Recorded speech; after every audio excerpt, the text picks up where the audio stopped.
Hello, everyone. My name is Sherilyn Weaver, and I will be your moderator for today. Welcome to Women Navigating the New Normal. Thank you so much for joining us. Before we introduce the panelists, I just want to go over some logistical information. We are expecting quite a few people on the line, so cameras and microphones have been disabled.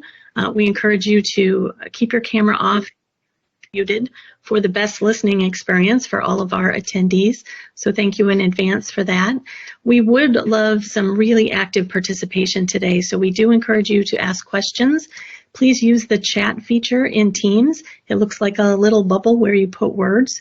If you have the same question and you like a question that someone else asks, please vote it up with a thumbs up. When it gets to audience questions, we will be prioritizing in the order that people would like to ask the question. So vote your favorite question up or multiple questions up.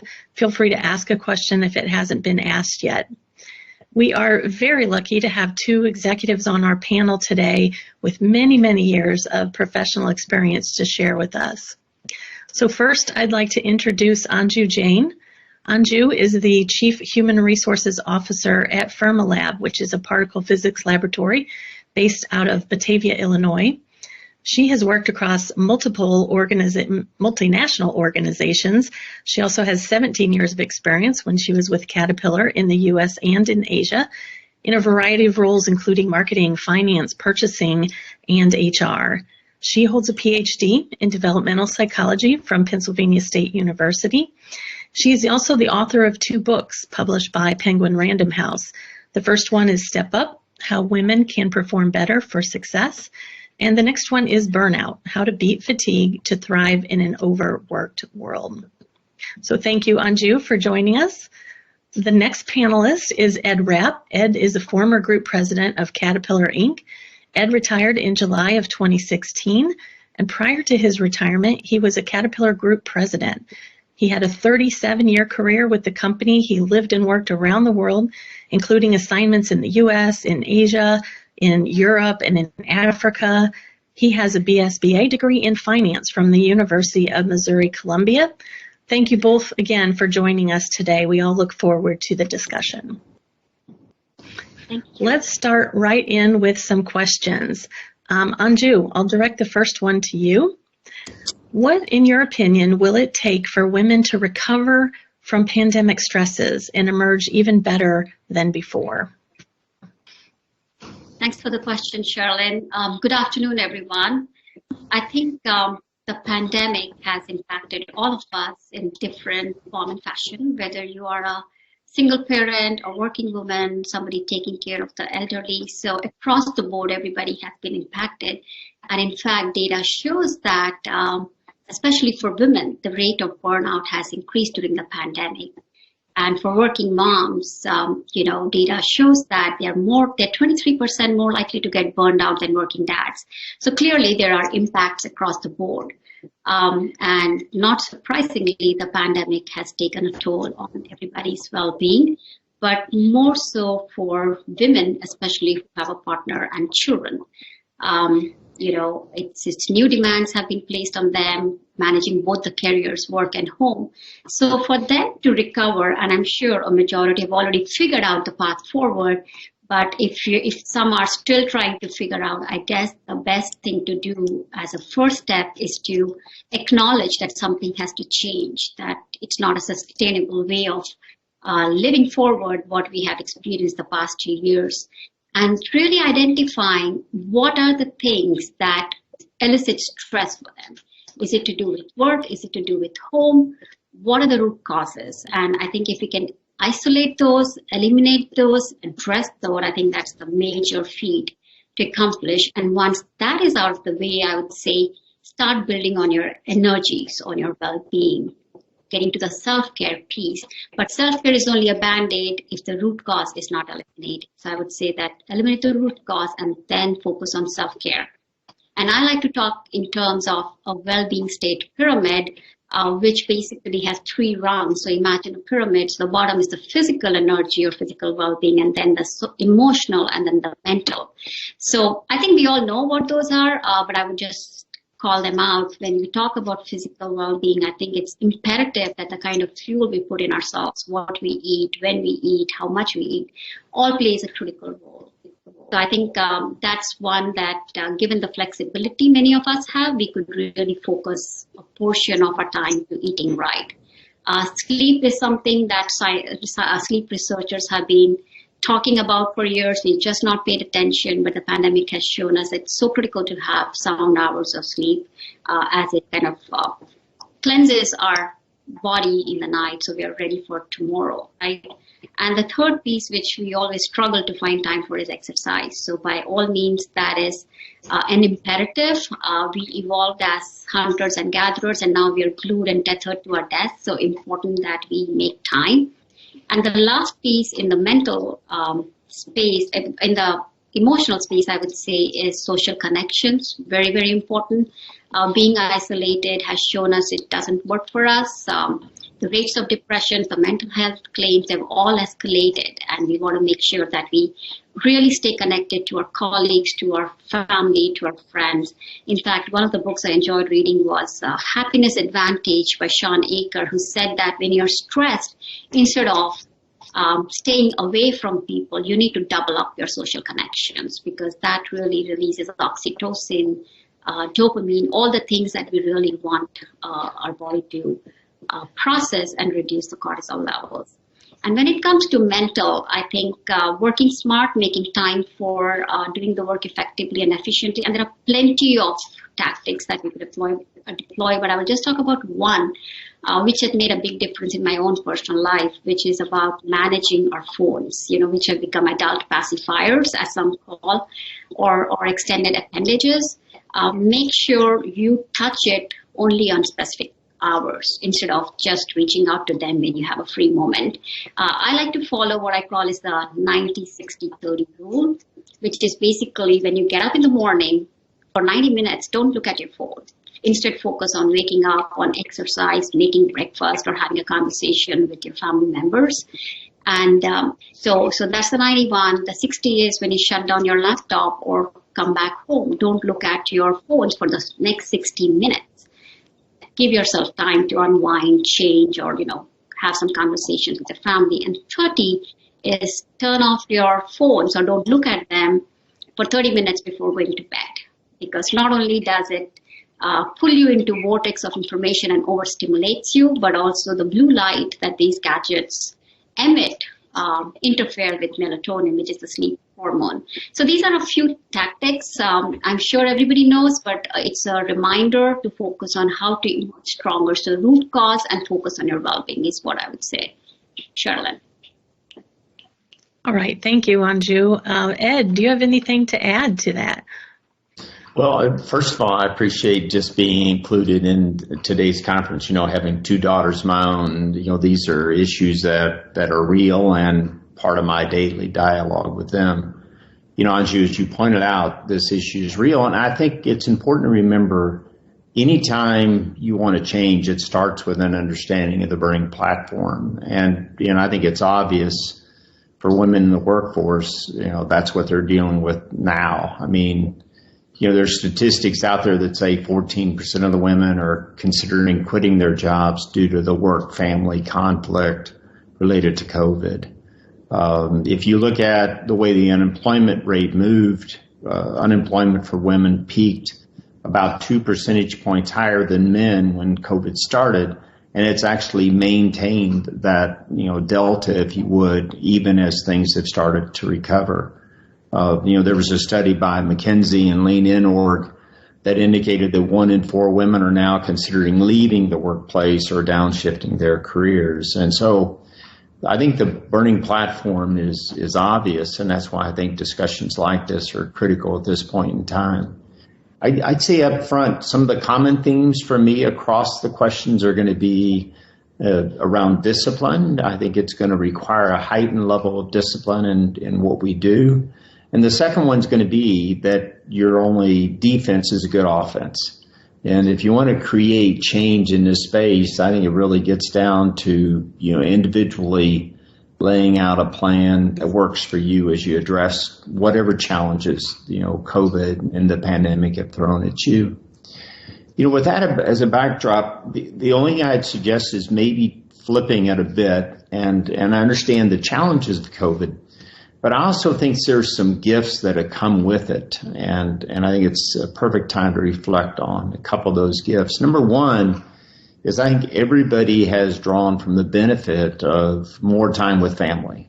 And I think for many, this type of extended period with family at this point in time in your life or career is a gift that none of us anticipated. And if life had been normal, none of us would have ever gotten a chance to do it.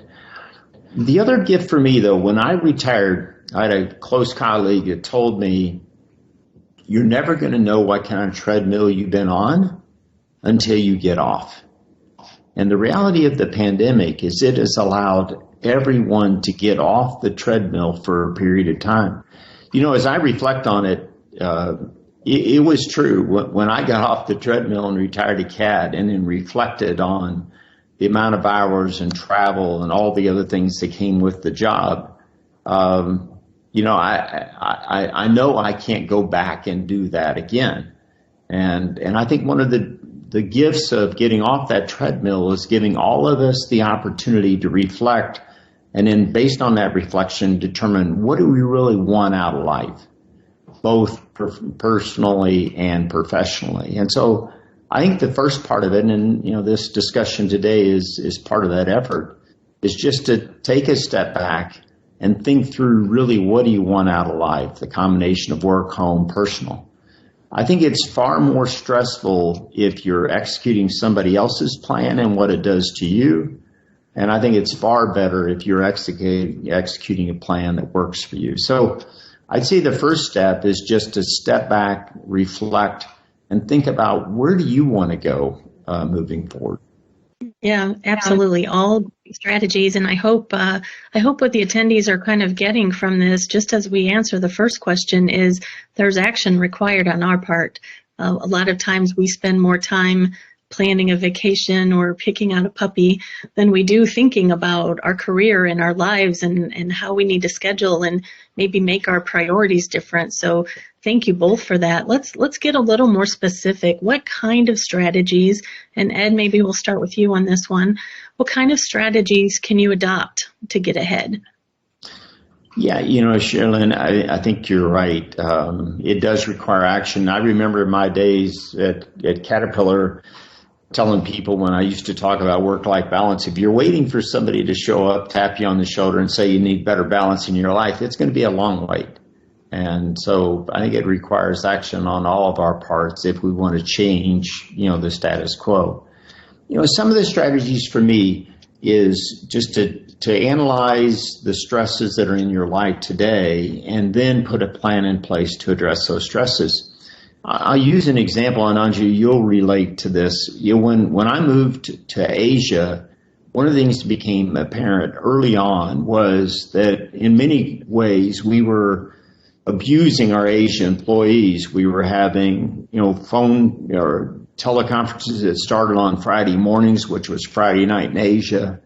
We were having meetings that went far too long. We had meetings that didn't start until 9 o'clock Peoria time. And so as a group, we just worked on a meeting protocol. In other words, what are the good habits of having global calls? No calls on Friday morning, which was Friday night in Asia. No calls starting later than 8 a.m. Advanced material that facilitated meetings that were shorter in duration. No breaks. Trust me, for having been in Asia, sitting there and watching the U.S. take a coffee break or, whatever, it was very frustrating. And we outlined what the right meeting protocol was. And the reality is the people in the U.S. didn't understand the abuse because they just weren't aware of it. So as I think about, women in the workforce today and dealing with the stresses of the pandemic, I think it's what is the right plan for women in leadership, through the women, affinity group, through a network of other women, but defining what the new hybrid model would be. I don't think it goes back to, the way it was before. And I think any company is going to need help in defining what the right hybrid model is going to be going forward. So who better to architect that plan than the people most negatively impacted? So, is it back in the office, 3 days a week? Is it Monday and Friday working from home? Are there time slots that ought to be, if you would, restricted to allow for caregiving and others? I would just encourage people to think through what is the right, hybrid model going forward. Because I think it's important for two things. Number one is I think it could positively impact the company you're with in terms of what the right hybrid model could be going forward. Or secondly, it could define for you personally what model you need to be happy with your life, your career. There's many things associated with the pandemic that I anticipated. The move to online meetings such as this, the move to at-home delivery. The one thing that I did not anticipate was, for lack of a better term, the power shift from the employer to the employee. And I think we're all empowered today that if you define the right hybrid model for you, if you can't get it in your current workplace, I think there's going to be opportunities to get it somewhere else. And I think it's up to you to, one, create what that right work environment is, and then, like I said, if you can't get it changed in your current work situation, I think you got to look for other opportunities. All right, thank you, Ed. Anju, over to you. What kind of strategies could women adopt in order to get ahead? Anything to add to what Ed talked about? Sure. Thanks, Sherilyn. I think Ed hit on a few of them, and I'll piggyback on his last statement. It's up to you. It's up to us, right? So the way I see it, and I'll give a framework, I see them as 4 circles. The first circle being the individual, the woman herself. The second being she's surrounded by her family. The third circle being surrounded by the organization. And the fourth circle being our external networks. So I think the very first step as women, we want to make sure that we write out our vision, as Ed said, having a plan for yourself, reflecting what you want, what your priorities are.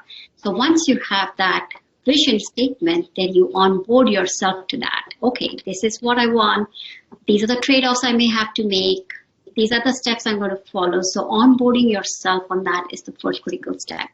But once you have that vision for yourself, then it's imperative that you share it with your family, maybe the spouse, maybe the children, because unless you have their buy-in, they're critical stakeholders in your life, unless you have their buy-in, your execution is going to be very limited. And I think we all know that. We all have experienced that at some point or the other.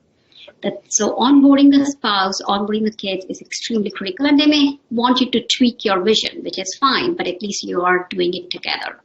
The third piece is once you need to now onboard your organization, which could be sharing what you want to do, talking to your supervisor and other stakeholders within the organization so people know what you want to accomplish, because there are smoke screens that we all have faced which say, oh, she has a young family, she may not be interested in this expat assignment, or her spouse has he's a high potential, they can't move, we don't want to disrupt that, or it's a marketing job, not so good for her. So there are a lot of stereotypes that are floating, but if you are diffusing those smoke screens up front, that's a big accomplishment, I would say. So leverage that infrastructure that any organization provides you. It could be in terms of e-learning, it could be in terms of mentoring, coaching that pretty much all organizations offer. And the final circle that I like to believe is very, very integral to our journey is leveraging the external support systems, which could come in the form of your friends, family, colleagues who can step in when you are swamped at work. They come into your homes and take care of your personal, they offer that help. And when you're worried or tied up with your personal exigencies, your colleagues come to help you out. So leveraging those infrastructures is extremely important. So for me, and that has worked very well, the 4 circles are very, very critical for anybody to advance ahead or move ahead in their careers or personal life. Yeah, so definitely a point I got from both of you is reach out, use your external network. Don't try to be a hero and do it all yourself. Communicate with your friends and your family members. Reach out, use the resources that are available. Absolutely. Don't try to do this alone. So the next question, Anju, we'll start with you. This is something a lot of folks are working remotely now. What are some things that they can do to stay relevant at their company while they're working remotely and they don't have the face time in an office?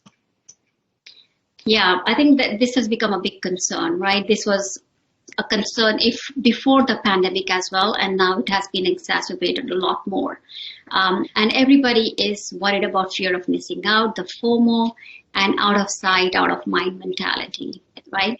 So I think the one thing we all need to do is to be visible on our Zooms. You know, many of us have a habit because we are not dressed right or we didn't plan ahead that we keep our videos off. And be like a fly on the wall, with the result that we are not visible. People are not able to see our reactions or responses, because that's data point for people to glean from, right? Our facial expressions, our body language, and so forth. So I think I would encourage people to turn their videos on when they are in those virtual meetings. Not always, most of the times. The second part I would say then on virtual meetings is to either comment, ask a question, reiterate something, let your voice be heard. We don't want to be a fly on the wall because that's only going to hurt. People form more perceptions about us. So very important to show your value and the great work you're doing. Seek opportunities, call in a meeting with your stakeholders that this is a project I have done. I would like to give an update on. So identify those opportunities is another way. And lastly, continue with those virtual networking. Once a month, put it on your calendar. You are going to be networking either with your peers, your superiors, somebody else in a different division. Just spread yourself across the organization. And when you get a chance, do it one-on-one personally across a coffee shop or have lunch. So I think those would be the few concrete suggestions that I would recommend women to follow on. Okay, so Ed, you retired pre-pandemic, but you traveled consistently all the time. So what would you like to add to what Anju said about how do you stay visible at work when you're not in the office very often? Yeah, in some respects, in terms of whatever the new normal is going to be, I wish we would have figured it out before I traveled 180 nights a year for 25 years. But one point that Anju made about leaving your cameras on, in some respects, through the Zoom world, I've got to know my colleagues and, the work I do in the world of ALS better. I see a dog in the background. A little girl that walks by the camera. There's one of my colleagues had seen her Sinai guitar in the back. I would have never known that he played the guitar.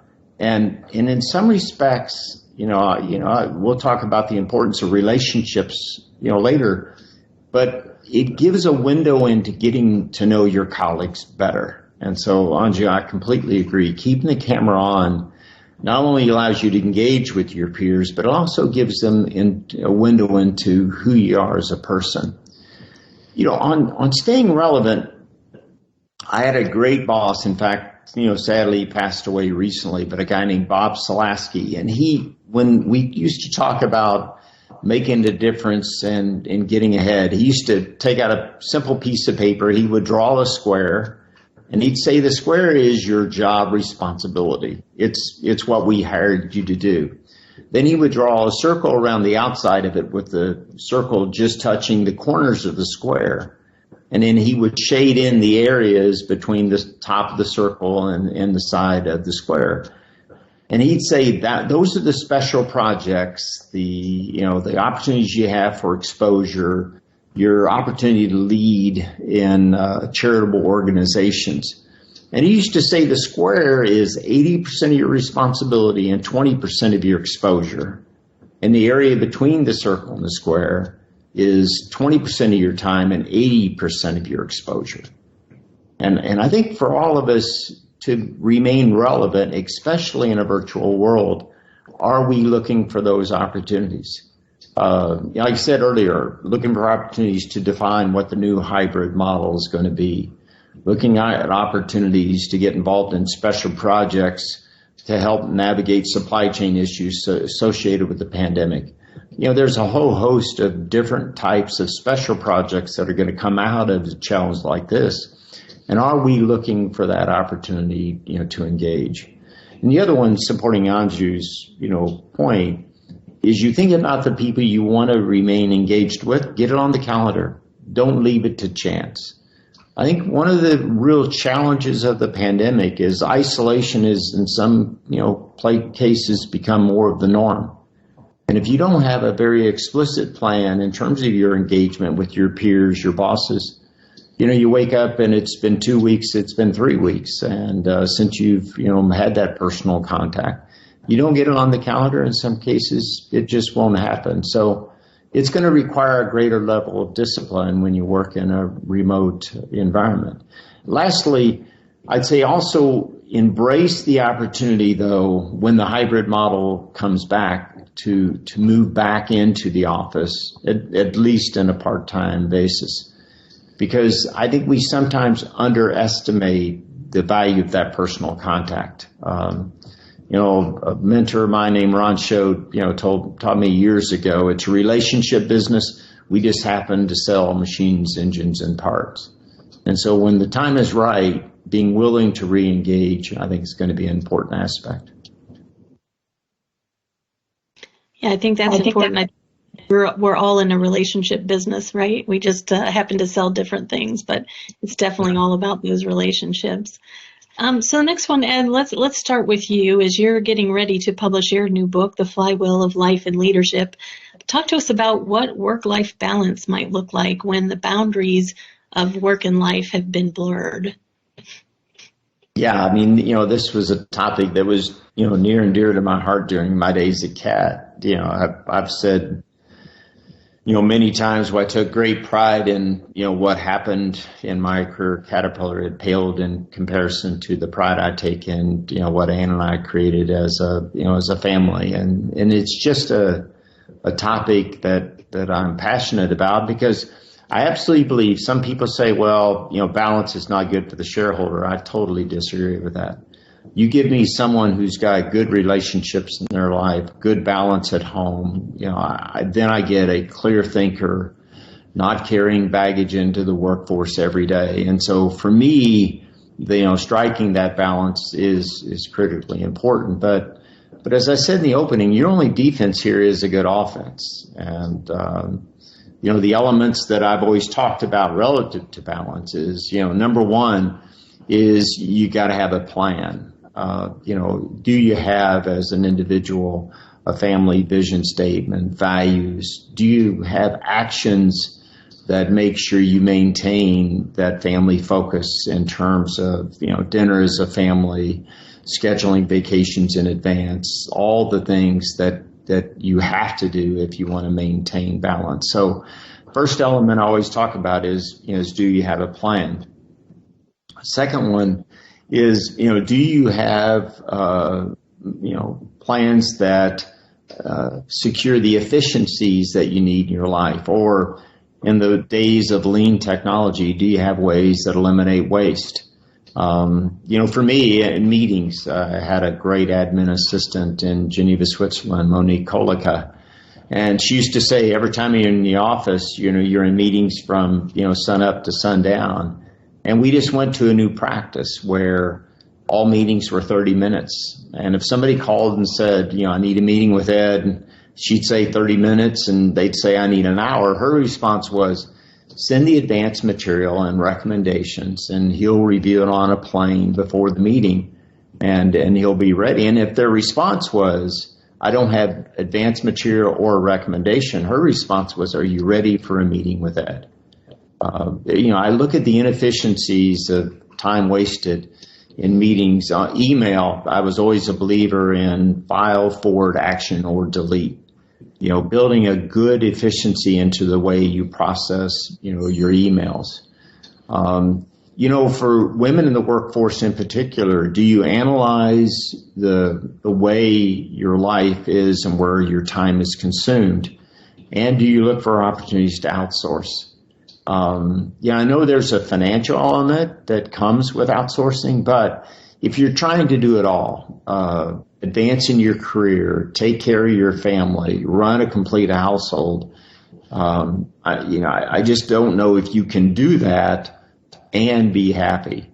And so I think you've got to look for what are the things that you least enjoy to do, and are there opportunities to outsource it? So make a plan in efficiency. And then the last one is I just always believe that to be competitive in today's world, you got to be a corporate athlete. Now, my days at CAD, when I talked about corporate athlete, it was heavily related to, your physical care and, diet, exercise, those kinds of elements. I just always felt that if I was coming off one of those planes, even with jet lag, the last thing employees around the world wanted to see was, a tired executive, from Peoria or Singapore. And so I always promoted the concept you've got to be physically fit. I think what the pandemic has highlighted, though, is the critical need to focus on mental fitness as well. Taking care of yourself, mentally as well as physically. And then the last element, Sherilyn, if you want to change in those kinds of areas, it all gets down to habits. And, there's a lot of theories about how long it takes to form a habit. 30 days seems to be an accepted amount, but I used to talk a lot about, specific goals, actions supported by affirmations and measurements just to change the habits. So if anybody on the call wants to change the way their life is today, I'd argue, back to Anju's point earlier, that if you don't change a habit, you're not getting to root. And as a result, you're going to wake up 1 week, 1 month, 1 year from now, and you're going to be doing the same things in the same way. So, like I said, it's not for the faint of heart in terms of striking balance in an environment, especially like this. But if you don't go on offense, I'd offer you don't have a chance. Yeah, unfortunately, the easy button sometimes tends to be to do nothing, but then we also don't get any change. And so this requires some work. This requires some effort. We really appreciate the insights of both of you. Anju, how about you? When work and life balance have kind of blurred, what does it look like? I think based on all the research you did for both of your books, you would also have some insights here to add to what Ed talked about. Sure. Thanks, Sherilyn. I think Ed covered pretty much everything that I would have said. It looks different for all of us. And it goes back to our priorities, what we want in our personal lives, what we want to accomplish, what our plan is. My plan could be very different from yours or Ed's or someone else's. So it boils down to that, and our pie of life has several components. It has family, it has work, it has health, it has community, and a lot more. And over the course of our lifespan, those priorities shift. Maybe early career is very important at some point. Later on, maybe children get important, or elderly care comes into picture, or your health comes into the picture. So I think managing those variations across the life becomes a challenge. But if we keep the focus on our priorities, we will be able to divvy up how much time we want to allocate to what. I think that's one thing about work-life balance or work-life integration. But now that the boundaries have totally blurred, with our offices being 5 feet away from a personal space, I think it's very important for us to be cognizant of the two separations, that we need to untangle them. Otherwise, you'll be all consumed and not be satisfied. You're going to be overwhelmed. So what I suggest is that make sure you know your priorities, one. Two, make sure you have your day structured. Have a start date, a start time, have a finish time. When do I log on? When do I log off? And be disciplined about it. Yes, there are going to be variations once in a while. You're in meetings maybe till 6 p.m. or 7, but that's not the norm. And communicate your availability. The flexible work arrangements have given us that opportunity to talk to our team members, talk to our managers. This is what I can work, because I have so many responsibilities at home. Could be as simple as walking the dog, right? So having those conversations become extremely critical. And then having those to-do lists, which is very tactical, but it really helps to keep you sane, keep you, focused. Okay, these are the things I want to accomplish today. The rest of them are going to be tomorrow or another day. So having that clarity of thought, what you want to accomplish, is also extremely important. And I go back to managing technology, as Ed said, the emails, file forward, delete, managing those, or checking your emails only at specific hours versus anytime you hear a notification, you jump on it to see what it is, and it could ruin your mood in a second, actually. So you don't want to fall in that trap of looking at your emails or your phone so often. So I think there are ways to streamline our lives by prioritization and by having that disciplined approach. How do you want to achieve those? So pretty much what Ed said, I totally support that. Oh, absolutely. Definitely habits need to change, right? If you want something to change, then you have to be the one to start to change it. As Ed said early on, if we're all waiting for someone to tap us on the shoulder and hand us the secret sauce or the silver bullet or whatever you want to call it, you're going to be waiting a very long time. Those people just don't show up. So if you want to have a change, you have to be the change, right? So let's go ahead, Ed. Did you have something to add? No, I think absolutely. And Anju, to your point, especially related to technology, you got to have a plan. Shut off your notifications. Have dedicated time when you look at emails or text. If you're working on a project, put your mobile device in the drawer. That way you're not interrupting your stream of thought every 5 minutes. As Anju and I've talked, technology is a great servant, but it's a really bad master. And if you don't look for ways to build habits around taking control of that, the reality is it's going to take control of you. Yeah, love that saying. Very, very true. So let's switch over to some of the audience questions. So I'm going to look at some that have been voted up. We have a comment here. Isolation is real. I was hired during the pandemic, so I don't have a pre-pandemic network built in. What are your recommendations to build that social network with colleagues, or is it better to focus on non-work social inclusion? Anju, I'll start with that in the beginning. I think this is a really key issue. On one of the boards I serve on, this issue is highlighted. Our audit firm was talking about their, hybrid strategy and what they're going to do. And the interesting thing what they found was that their new employees want to come back to the office because they want the interaction and, to build those relationships. The challenge they're having is with their 10 to 20-year employees who already had that network and feel they don't have to come back to the workplace to do it. And I think it's really one of the challenges that are out there. And I think back to the hybrid model, it's going to be to explain to those more tenured employees, you may have your network, but part of our responsibility is to create the next generation of leaders. As I used to say in my days at CAT, as a leader, we only have two accountabilities: leave the place better than you found it and in more capable hands. And so I think one is all of us as leaders to understand that we have a role to play to mentor these new employees, to give them the same advantages that we had. On some of the, if you would, practices a new employee can engage in, depending on what part of the company or organization that you came into, is there a group of other new hires that you can create a social network with? Can you set up, Zoom happy hours, on given, nights of the week? Are there just habits where you can drive that engagement? Can you identify a mentor in the organization that you can, connect with to give you that type of feedback? But the last one that was mentioned in the question, I think is a huge opportunity, is can you also build those networks outside of work? My early days at CAT, most of my leadership training was actually as a volunteer for Heart of the Illinois United Way. And it opened up a network of people, but it also challenged me in terms of leadership. before my position at CAT offered that opportunity. So I think it's a great point in the question. Look for opportunities both inside and outside the company. Anju, what would you add?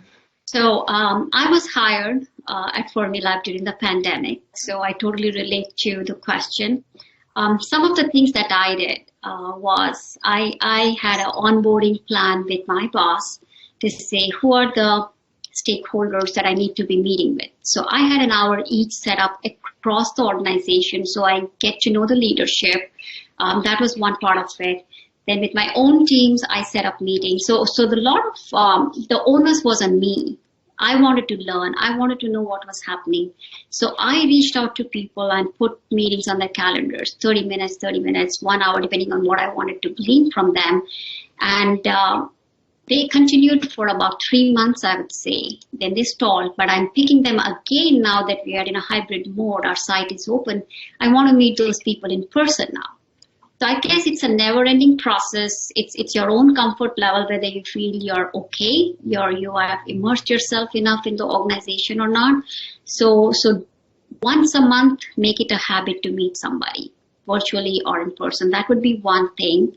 The social networks outside of the organization are important. If you're feeling isolated and on your own, we definitely want to make sure you have enough people in your vicinity who can be a support system or you can bounce off your feelings or thoughts to. So whether it's volunteering somewhere, whether it is getting together in some sports leagues, things are opening up now, so hopefully that would help.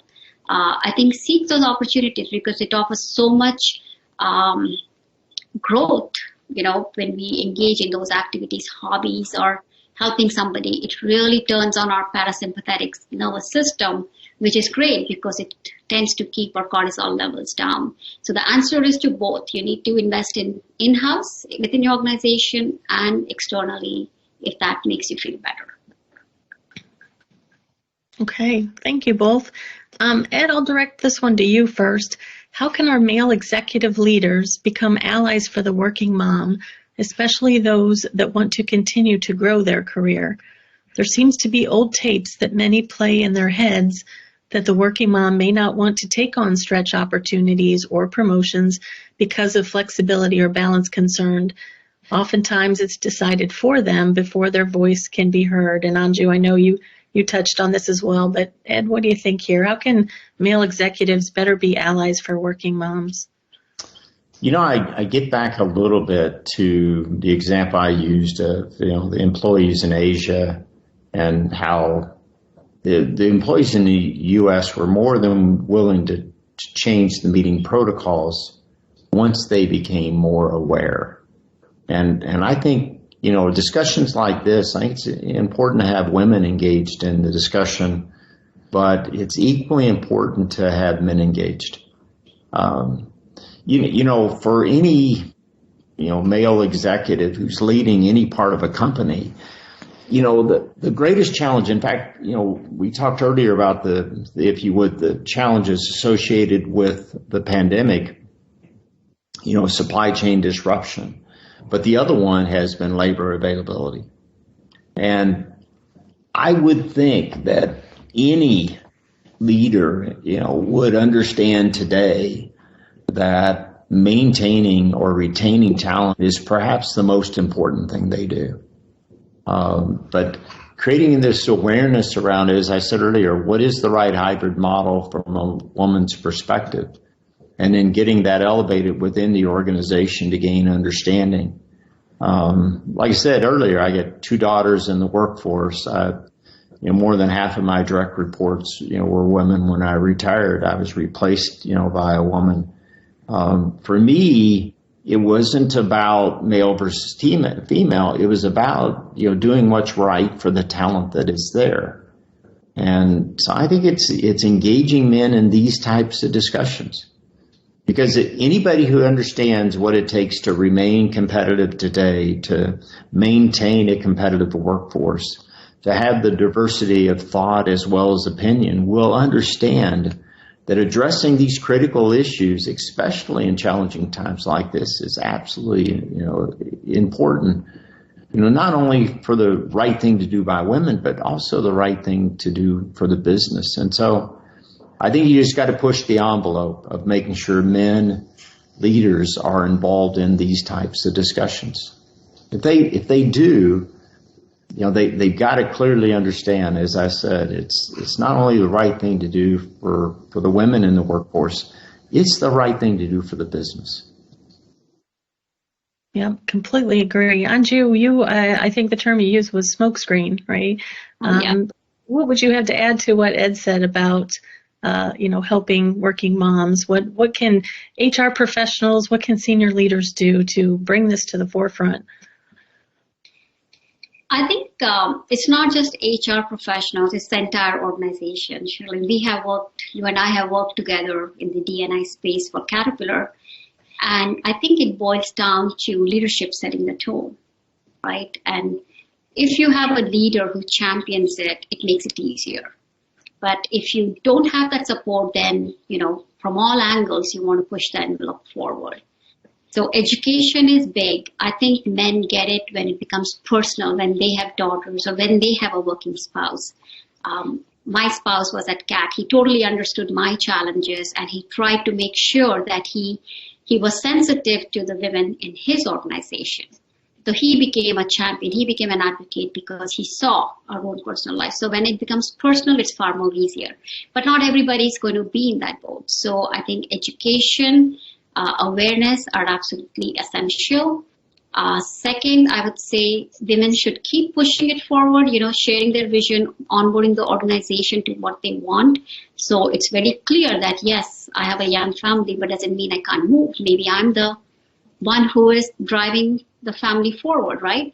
So having those conversations with the people who matter is extremely important. I don't know what other recipe we have, but really continuing these dialogues. And I dedicate a whole chapter in the book which talks about what organizations can do, what our male leaders can do, how policies can be tweaked and so forth. So there's lots we can do, but it boils down to awareness. And one of the things that we found is that those partnerships, those mentoring and reverse mentoring, sometimes it's called, partnerships can help a lot, because for the most part, executives aren't trying to shortcut some things. They're not trying to inhibit people's careers. They're actually trying to do the right thing. But, if you get yourself a mentor, that relationship goes both ways. And there's been a lot of success with mentoring and reverse mentoring, where all of a sudden, executives start to see things from another perspective, and they realize, hey, we have a lot of folks in our organization that are going through something similar. And through those relationships, then change starts to happen. But if you don't know about it, if you aren't personally connected with someone with that struggle, or if you aren't willing to share your struggle with someone who can do something about it, this is definitely a two-way street for sure. Sherilyn, though, I think, back to earlier point, in many respects, this is one of the gifts of the pandemic. Because if you're a male in leadership and you haven't noticed the increase in the burden in terms of women in the workforce, you have to be oblivious or blind. And so the level of awareness about this issue being real has never been higher. And I think it's a question of how do you take advantage of that awareness and then lay out strategies that clearly take us in the right place. The other one, back to your issue about communication, I used to say 99.9% of the world's problems are somehow related to a breakdown in communication. And I always felt that when employees walked through the door, they wanted to do the right thing in the right way. And if they weren't, it was often because they just didn't understand. And so being able to communicate the perspective from women in the workforce or women in leadership, I think you've got the pandemic that raises the awareness, and now the opportunity to make sure that the entire organization, male and female, understand it going forward. As I said, every business I touch, every board I'm on right now, number one issue, availability of talent.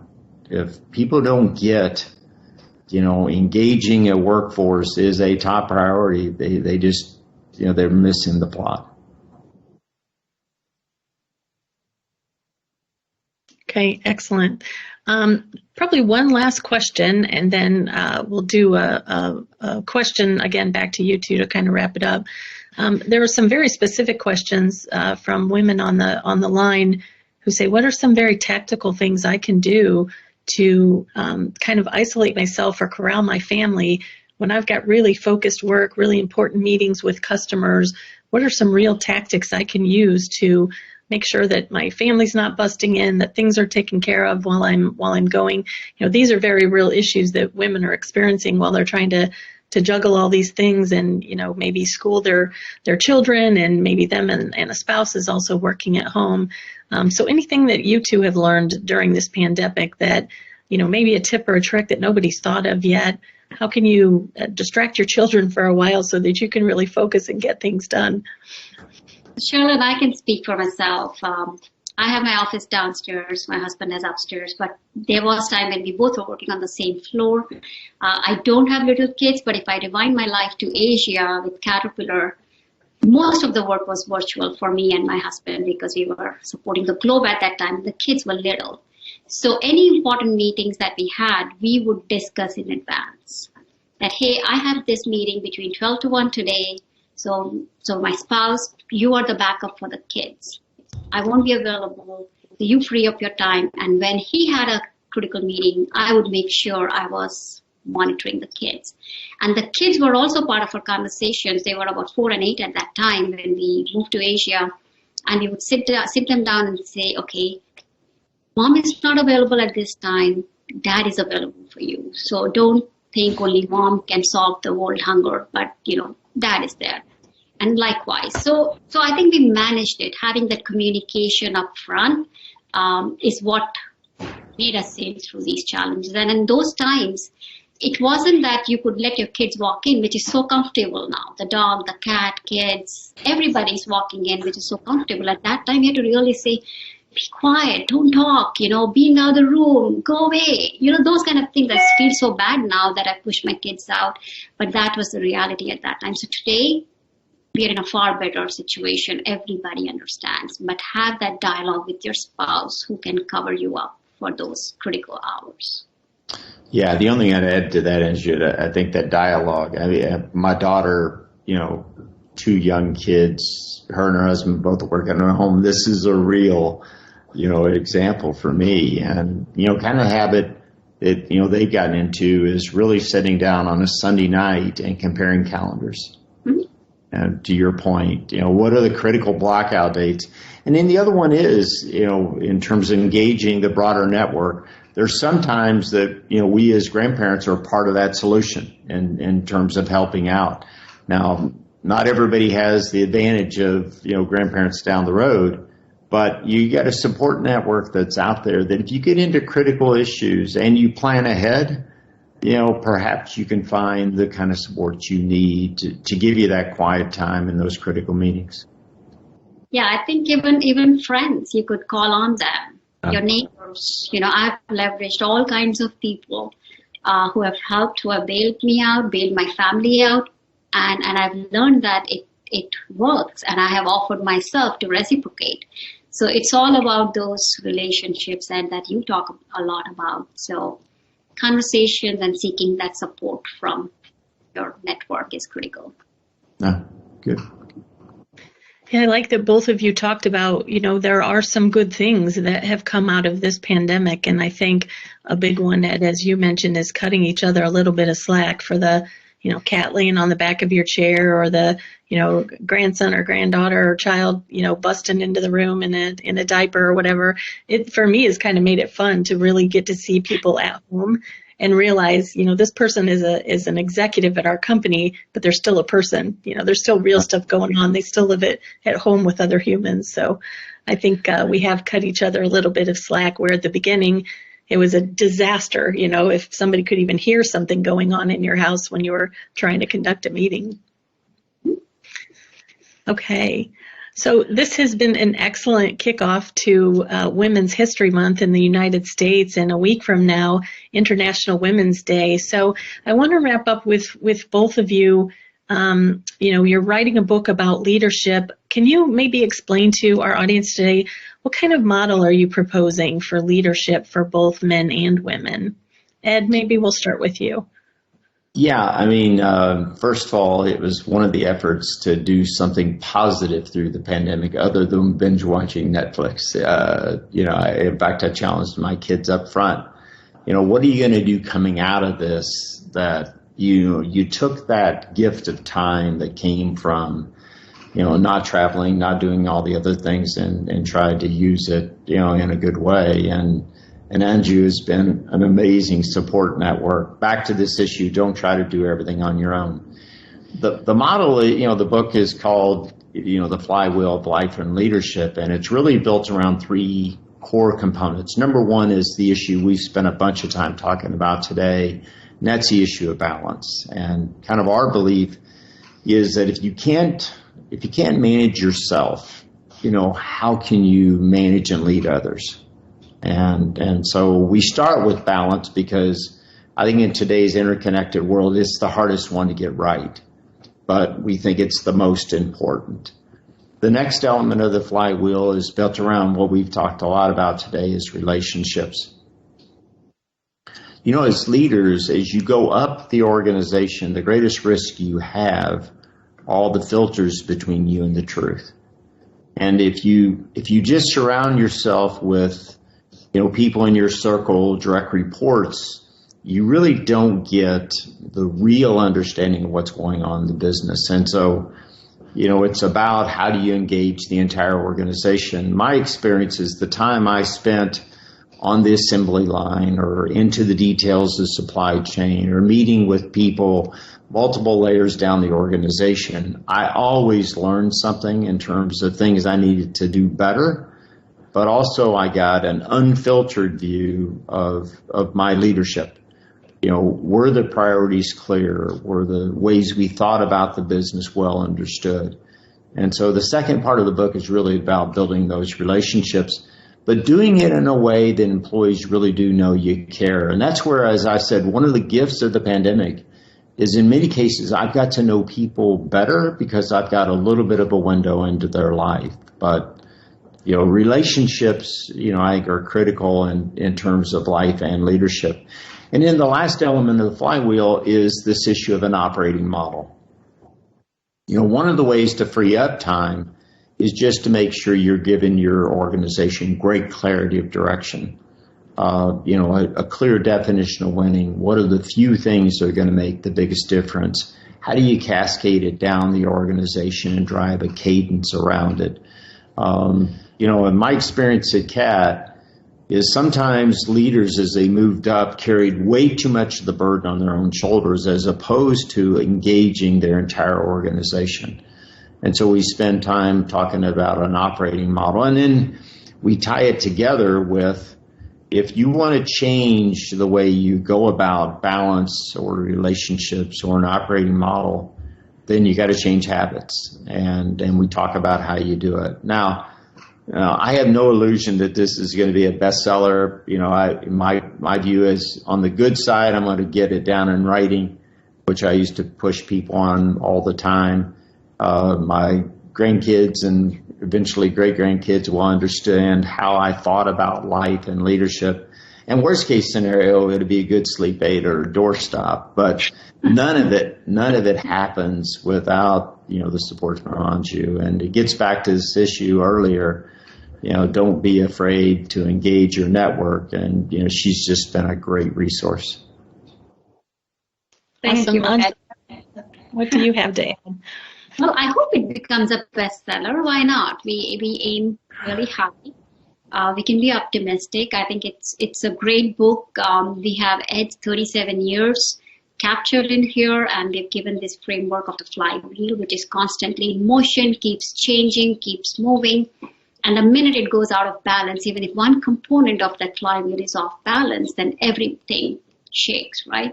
So that's what it's all about. It gives a holistic perspective of how to lead your life and then lead teams. And Ed has already covered the details. So we're very excited. It should be coming out soon, hopefully in 30 days. We'll be more than happy to share it on our LinkedIn's once it's out. Excellent.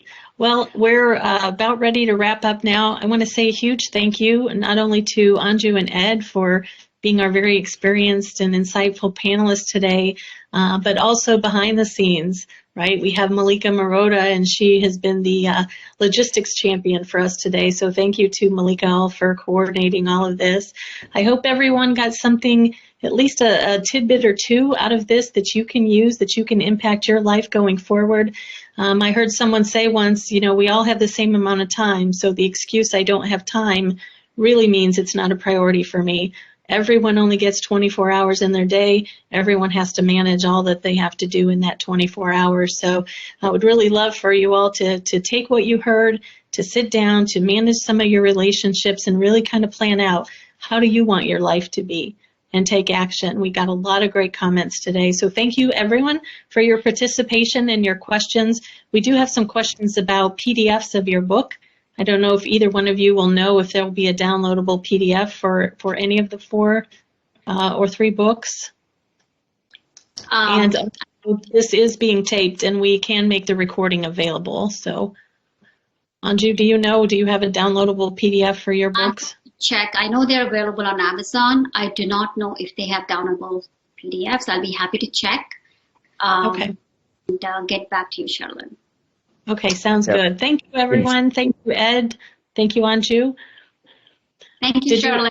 Thanks, Malika. Really appreciate everybody's team effort, and it's great to be connected with the CAT family or CAT alums, couple of us. So thank you all. Yeah. You guys have a great day. Have a great rest of your day.